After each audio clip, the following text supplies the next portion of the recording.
네, 안녕하세요. 원포인트 묵상의 김성 목사입니다. 네, 오늘 본문은 마태복음 21장 1절로부터 11절까지의 말씀을 살펴보도록 하겠습니다.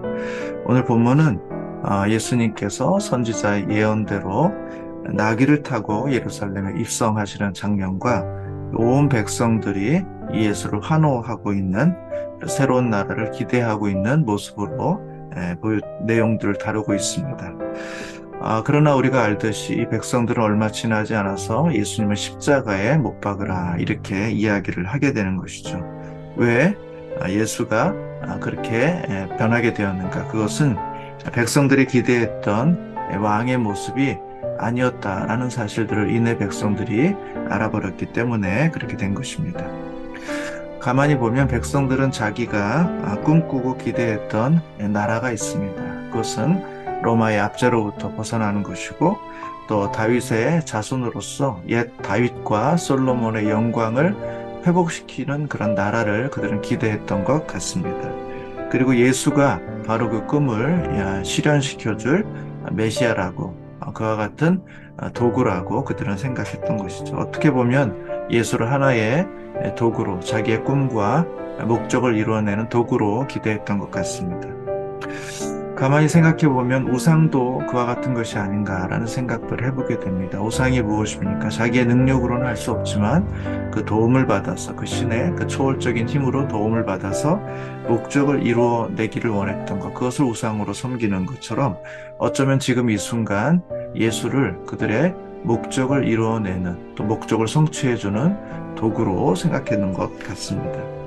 그러나 예수님의 목적은 달랐죠. 예수님은 하나님의 나라를 실현하기 위해서 이 땅에 오신 분입니다. 우리가 기대하고 우리가 꿈꾸던 나라가 아니라 하나님이 기대하고 하나님이 꿈꾸시던 나라를 이 땅에 가져오시는 분이다라는 것이죠. 그래서 주님은 주기도문에서도 당신의 나라가 이 땅에 임하시옵소서라고 그렇게 기도하고 있는 것입니다. 하나님의 뜻을 따라서 때로는 자기의 소망과 욕망이 있지만 그것을 억제하고 두려움을 극복하면서도 주님은 자기의 소망이 아니라 하나님의 소망, 하나님의 뜻을 따라서 하나님의 나라를 이루어가기 위한 방식으로 살아가고 있다는 것을 보게 됩니다.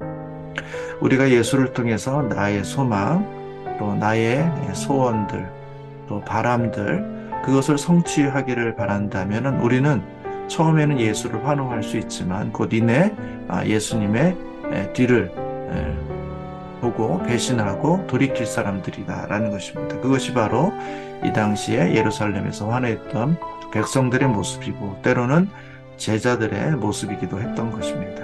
우리도 동일하게 그런 바람으로 예수를 바라본다면 우리는 예수를 배반하게 될 것이고 예수를 멀리하게 될 것입니다. 오히려 예수님을 통해서 예수가 이루시는 또 하나님께서 이루시기를 원하는 하나님의 나라에 우리의 소망을 두고 우리의 뜻을 둔다면 그분과 함께 그분의 영광의 나라에 함께하게 되는 것입니다.